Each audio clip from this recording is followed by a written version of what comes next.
السلام علیکم ورحمۃ اللہ وبرکاتہ۔ بسم اللہ الرحمن الرحیم۔ الحمد للہ والصلاة والسلام علی رسول اللہ وعلی آلہ واصحابہ اجمعین۔ محترم سامعین کرام، میرا موضوع ہے طہارت کا بیان، پارٹ نمبر 25۔ وضو کا طریقہ آپ نے سن لیا اور تیمم کا طریقہ بھی آپ نے جان لیا۔ اب اگر کوئی انسان ایسا ہو جس کے جسم پر چوٹ لگی ہو، یا کوئی حصہ کٹ گیا ہو، یا زخم ہو، یا ہڈی ٹوٹ گئی ہو، اللہ ہم سب کو سلامت رکھے، لیکن ہوتے ہیں ہم میں سے کچھ لوگ جن کو مجبوری میں پٹی باندھنی پڑتی ہے، بینڈیج کرنا پڑتا ہے، یا ہڈی ٹوٹنے پر پلاسٹر لگانا پڑتا ہے پیر میں یا ہاتھ میں۔ تو اگر کسی کے ساتھ ایسا معاملہ ہو کہ پٹی لگی ہے، بینڈیج لگا ہوا ہے، یا پلاسٹر لگا ہوا ہے اور وضو کرنا ہے تو کیسے کریں، یا ان پر غسل واجب ہے، ناپاک ہو گئے ہیں، غسل واجب ہے تو غسل کیسے کریں، یہ بھی ایک اہم مسئلہ ہے۔ تو اس کا جواب اور حل یہ ہے کہ اگر اس جگہ پر آپ کی پٹی لگی ہے یا پلاسٹر لگا ہے جہاں پر آپ کو دھونا پڑتا ہے وضو کی حالت میں، تو وضو میں ہم کیا کیا دھوتے ہیں؟ چہرہ دھوتے ہیں، ہاتھ دھوتے ہیں کیونی تک، سر کا مسح کرتے ہیں، پیر دھوتے ہیں۔ تو وضو والے حصے پر، وضو والے پارٹ پر اگر آپ کو پلاسٹر لگا ہوا ہے تب ایک مسئلہ کھڑا ہوتا ہے۔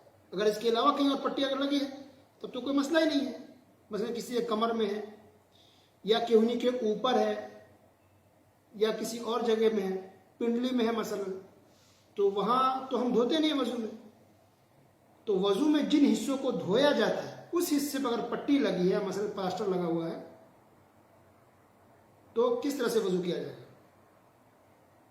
تو اس کا جواب یہ ہے کہ جس حصے پر پلاسٹر ہے جہاں سے جہاں تک، تو مثلا ہاتھ کے بیچوں بیچ آپ کے پلاسٹر ہے، یا مثال کے طور پر کلائی، کسی کلائی ٹوٹ گئی اور کلائی پر پلاسٹر ہے، ٹھیک ہے، تو اب پلاسٹر تو کلائی کے پاس ہے لیکن کہنی کے حصے پر پلاسٹر نہیں ہے، تو جب وضو کریں گے تو کہنی کو دھونا ہوگا، تو پلاسٹر کے آگے بھی دھوئیں گے اور پیچھے بھی، یعنی انگلی کی طرف سے، اگر ہاتھ کی انگلی اگر باہر ہے پلاسٹر سے، کھلی ہوئی انگلی ہے تو انگلی دھونی پڑے گی آپ کو، کیونکہ پلاسٹر اس پر نہیں ہے۔ تو جو حصہ کھلا ہے اس کو دھوئیں گے، جو حصہ بند ہے تو پلاسٹر کے اوپر سے مسح کر لیں گے۔ مسح یعنی ہاتھ میں پانی لے کے گرا لیں پانی کو، اور پھر ہاتھ کو چاروں طرف سے پلاسٹر کے ایک بار بس پھیر لیں، مسح کر لیں، چاہے وہ دائیں ہاتھ میں ہو یا بائیں ہاتھ میں ہو یا پیر میں ہو۔ اس کا یہ طریقہ ہے کہ جہاں پر پلاسٹر ہے تو پلاسٹر کے اوپر ایک بار چاروں طرف سے پوری طرح سے چاروں طرف سے مسح کر لینا، ایک ہی مرتبہ بس۔ اور جو پلاسٹر کے باہر جو جگہ خالی ہے اس کو آپ دھوئیں، ٹھیک ہے۔ یا اگر کسی کا پلاسٹر لگا ہے، کہنی سے لے کر کے پلاسٹر ہے اور کلائی تک ہے، تو پھر اس کے اوپر پورا مسح کر لیں گے، اور انگلی خالی ہے، انگلی پر کوئی پلاسٹر نہیں، پھر انگلی کو دھو لیں گے۔ تو جو حصہ آپ دھو سکتے ہیں اس کو ضرور دھوئیے، اور جو نہیں دھو سکتے اس کے اوپر مسح کر لیں۔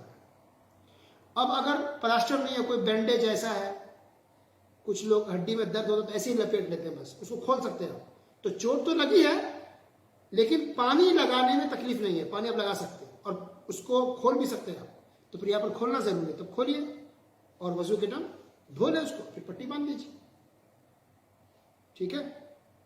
لیکن پٹی اس طرح سے بندھی ہے کہ بار بار کھولنا آپ کے لیے دشوار ہے، نہیں کھول سکتے ہیں، تو ٹھیک ہے، پھر اس کے اوپر مسح کر لیں آپ۔ تو جس کو اگر کھول سکتے ہیں آسان ہے اور تکلیف نہیں ہوگی، آپ کی بیماری بڑھے گی نہیں، آپ کی پریشانی میں اضافہ اگر نہیں ہوگا، کھول سکتے ہیں تو کھول کے دھوئیں اس کو، اور اگر پریشانی ہے تو اس کے اوپر سے مسح کر لیں۔ تو گویا حالات الگ الگ ہوں گے، اگر نہیں کھول سکتے ہیں تو مسح کر لیں، اگر کھول سکتے ہیں ایسی پٹی اپنے باندھی ہے صرف درد کی وجہ سے تو پھر کھولیں اور دھوئیں اس کو۔ تو جہاں تک دھو سکتے دھونا چاہیے۔ تو ایسا نہ ہو کہ صرف ہاتھ کے بیچ میں پلاسٹر ہے تو اس کے ساتھ پورا ہاتھ دھونا چھوڑ دیں، یہ غلط ہے۔ جہاں تک دھو سکتے ہیں دھوئیے، اور جو نہیں دھو سکتے ہیں اس پر مسح کر لیجیے، ٹھیک ہے۔ اسی طرح سے کٹنے کا معاملہ ہے، اگر کٹا ہو یا چھل گیا ہو جسم پر، پانی لگانے میں اگر تکلیف ہے اور اگر پلاسٹر نہیں ہے یا بینڈیج نہیں ہے، بس ایسے آپ نے کھلا چھوڑ دیا، تو پانی لگنے میں ڈر ہے تو اس حصے کو مت دھوئیے، اس کے آگے اور پیچھے دھو لیں، اس حصے کو چھوڑ دیں، اوپر سے ہلکے ہاتھ سے مسح کر لیں۔ لیکن اگر مسح کرنے سے بھی اگر تکلیف ہوتی ہے چھوڑ دی اسی حال پر، لیکن آگے پیچھے اس کو دھو لیا کریں۔ یہی حال نہانے کا بھی ہے کہ اگر آپ غسل کر رہے ہیں اور اگر ناپاک ہے آپ، کیونکہ اگر ناپاک نہیں ہے ایسے ہی نہا رہے ہیں تو آپ کی مرضی، جسم کا جو حصہ دھلا دھل گیا، نہیں دھلا کوئی مشکل نہیں ہے. لیکن اگر آپ پر غسل واجب ہے، مثلا آپ جنوبی ہو گئے یا شوہر بیوی ہم بستری کیے یا احتلام ہو گیا، اس طرح کا معاملہ ہے، یا ایک خاتون ہے ماہواری سے پاک ہوئی یا نفاس سے پاک ہوئی، ان کو غسل کرنا ہے، تو جسم کے کسی حصے پر اگر پٹی لگی ہے، بینڈیج لگا ہوا ہے، تو اس حصے کو چھوڑ کے باقی حصے کو دھو کر کے غسل کر لیں. اور جہاں پر پٹی لگی ہو پلاسٹک باندھ لیں تاکہ پانی نہ جائے، پانی جائے گا کو نقصان پہنچ سکتا ہے. تو الحمدللہ اسلام میں آسانی ہے. تو جس حصے پر زخم اس حصے کو چھوڑ دیں، باقی حصہ آپ دھو لیں، اور اس بینڈیج میں اس پٹی میں پانی جانے کا ڈر ہو تو اس پر پلاسٹک باندھ دیں. لیکن باقی جو حصہ ہوگا اس کو دھونا پڑے گا، کیونکہ باقی حصے کو دھونے کو پریشانی نہیں ہے. باقی حصے کو دھونے میں غسل کی حالت میں ہو یا وضو میں آپ کو دقت نہیں ہے، اس لیے باقی حصے کو دھونا ضروری ہے. تو غسل اگر کریں آپ ناپاک ہیں تو پورے بدن پہ پانی ضرور ڈالیے، تب جا کے آپ کا غسل ہوگا. اور جس جگہ پر زخم ہے یا آپ کو چوٹ لگی ہے یا بینڈیج ہے، صرف اس حصے کو چھوڑ دیں اور اس کے اوپر مسح کر لیں، بس کافی ہو جائے گا. تو ایک مسئلہ یہ ہو گیا، بینڈیج، پٹی اور پلاسٹر کا معاملہ تھا. ایک دوسرا مسئلہ اس کے درس میں بھی سن لیجئے کہ مثلا جیسے وضو تو ضروری ہے، بغیر وضو کے ہماری نماز نہیں ہوگی. لیکن اگر کوئی انسان مجبوری کی وجہ سے وضو نہ کر پائے تو دوسرا حل اسلام میں کیا؟ تیمم. تو تیمم کرے، نماز پڑھے. تو اگر کوئی وضو بھی نہ کرے، تیمم بھی نہ کرے جان بوجھ کے، تو اس کی نماز ہوگی؟ نہیں ہوگی. لازمی پہلے تو وضو ہے، اور وضو کی استطاعت نہیں ہے، مجبوری ہے، تو پھر تیمم ہے، تیمم کرنا ہے. لیکن کچھ لوگ ایسے بھی ہو سکتے ہیں کہ کبھی کبھار شاید 5-10 سال میں ایسا ہو جائے، یا ہزاروں لاکھوں میں کچھ لوگ ایسی کنڈیشن کبھی پہنچ جائے کہ جو وضو بھی نہ کر پائے اور تیمم کرنے کی بھی طاقت نہ ہو، تو کیا کرے؟ کیسے نماز پڑھے؟ اس کو کتابوں میں کہا گیا ہے فاقد الطہورین، کہ دونوں پاک کرنے والی چیز نہ ملے، پانی بھی نہیں ہے، مٹی بھی نہیں ہے. تب کیا کریں؟ نماز چھوڑ دیں؟ نہیں. جواب نماز پڑھیں گے بغیر وضو کے اور بغیر تیمم کے، چونکہ مجبوری ہے، نہ یہ کر سکتے نہ وہ کر سکتے، تب بھی نماز پڑھنی پڑے گی، نماز چھوڑ نہیں سکتے.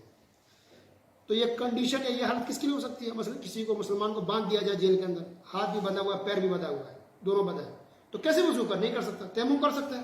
نہیں کر پائے گا اگر بندھا ہوا ہے تو، اور نماز کا وقت ہوگا تو کیا نماز چھوڑ دے؟ نہیں.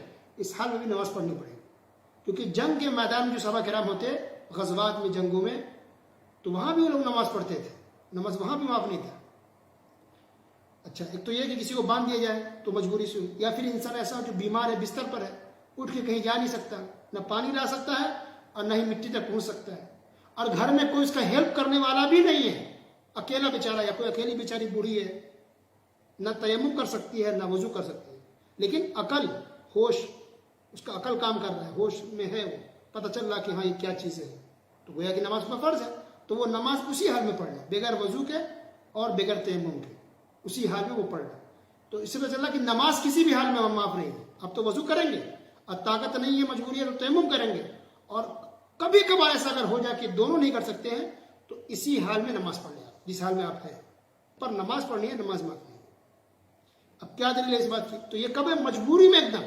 اس کا کوئی غیر مطلب نہیں نکالے کہ بغیر وضو کے پڑھو نماز نہیں، استغفر اللہ، نماز نہیں ہوگی. مجبوری ایک دم کنڈیشن ایسی بن جائے، جیسے میں نے مثال دیا کہ آپ کے ہاتھ پیر کو باندھ دیا جائے، دشمن آپ کو گھیر کے رکھے، پانی دینے دے، تیمم کرنے نہ دے، یا کوئی بیمار ہے، یا مثلا بیماری میں آئی سی یو کا مسئلہ تو عام طور پہ آتا ہے، ایک مریض کو آئی سی یو میں ڈال دیا گیا ہے، اب گھر والے بار بار مل بھی نہیں سکتے، 24 گھنٹے میں ایک بار ملنے دیتے ہیں، اب وہ انسان شیشے میں پیک ہے، یہ آکسیجن لگا ہوا ہے، کیسے نماز پڑھے گا؟ عقل ہوش ہے، دماغ کام کر رہا ہے کہ ہمیں ہاسپٹل میں بیمار ہو، پر وہ تیمم، وہ پانی نہیں لے سکتا. اور مثلا اگر تیمم کا بھی اس کو موقع نہیں مل پا رہا ہے اور نماز کا ٹائم آ گیا، ظہر کا ہو، فجر کا ہو، عشاء کا وقت ہو، تو وہ اسی حال کی مریض نماز پڑھ لے. یہ مجبوری میں آخری سٹیج ہے. اب ان باتوں کی دلیل یہ ہے کہ دیکھیے سنن ابی داؤد نمبر 333 ابو ذر غفاری رضی اللہ تعالیٰ عنہ جب مدینہ کے باہر گئے تھے تو انہوں نے کئی دفعہ نماز پڑھ لی تھی بغیر وضو کے اور بغیر تیمم کے، چونکہ ان کو تیمم کا مسئلہ معلوم نہیں تھا. تو رسول اللہ صلی اللہ علیہ وسلم نے کہا کہ تم تیمم کر لیتے، تیمم کر لیا اگر اور پانی نہ ملے تو. لیکن جن نمازوں کو انہوں نے پڑھ لیا تھا بغیر وضو اور تیمم کے، تو ان نمازوں کے دہرانے کا رسول اللہ صلی اللہ علیہ وسلم نے حکم نہیں دیا تھا، گویا کہ وہ نماز ہو گئی.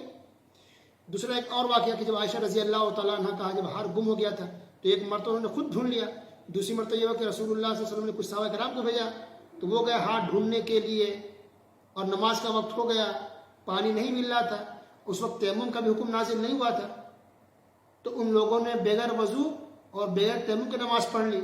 رسول اللہ صلی اللہ علیہ وسلم نے ان لوگوں کو بھی دوبارہ نماز پڑھنے کا حکم نہیں دیا. اسی طرح قرآن کی اگر آیت دیکھیں تو سورہ تغابن آیت نمبر 16 سورہ تغابن اللہ سبحانہ و تعالی نے فرمایا فاتقوا اللہ ما استطعتم، جہاں تک تم سے ہو سکے اللہ تعالیٰ سے ڈرتے رہو. تو گویا کہ جب انسان کی استطاعت نہیں ہے، وضو کرنے کی بھی نہیں ہے، تیمم کا بھی موقع اس کو نہیں مل پا رہا ہے، تو اس کی طاقت سے باہر ہو گیا نا. ایک دوسری دلیل دیکھیے اور سورہ بقرہ کی سب سے آخری آیت لا یکلف اللہ نفسا الا وسعها، اللہ تعالیٰ کسی جان کو کسی نفس کو اس کی طاقت سے زیادہ تکلیف نہیں دیتا.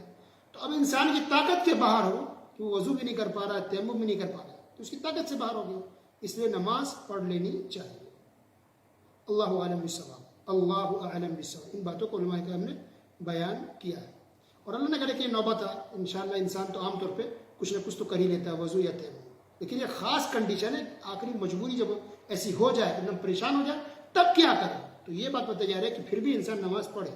تو نماز کسی بھی حال میں معاف نہیں ہے اور کسی کے لیے بھی معاف نہیں. تو اب وضو کا طریقہ پورا ہو گیا، غسل کا طریقہ ہو گیا، اور تیمم کے بارے میں تقریباً سارے مسائل ہو گئے. اب انشاءاللہ کل کے درس میں بات کریں گے مسح سے متعلق، موضوع پر مسح کرنے کا طریقہ اور اس کے مسائل انشاءاللہ کل. وصلی اللہ علی نبینا محمد وعلی آلہ وصحبہ اجمعین. والسلام علیکم ورحمۃ اللہ وبرکاتہ.